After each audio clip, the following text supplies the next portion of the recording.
СДС да го осуди исклучиот ЦО Филип Андов Сокол, кој од затворот шутка направил хотел. Тешки криминалци излегувале кога сакаат, изјавија денес од ВМРО ДПМН. СДСМ пак остро ги осудуваат коментарите и бараат оставка од Гордана Димитриевска-Кочовска.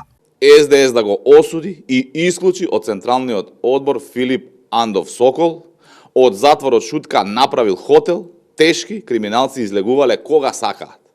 Филип Андов Сокол, кој е член на Централниот одбор на СДС на Венко Филипче, поранешен советник на Заев и директор на Ковачевски, е доказ дека во СДС ништо не е сменето, туку на функции се криминалци.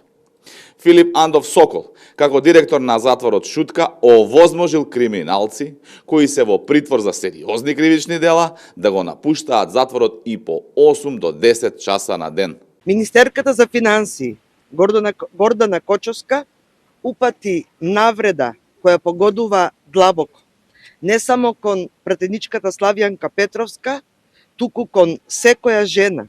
Кога министерка во оваа држава ќе се осуди да каже дека една жена не може да зборува за семејството само затоа што нема деца, тогаш тоа не е само навреда. Тоа е удар врз достоинството на сите нас.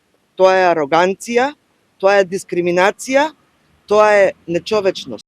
Затоа денес сме тука гласно и јасно да побараме Гордана Кочовска мора да си поднесе оставка.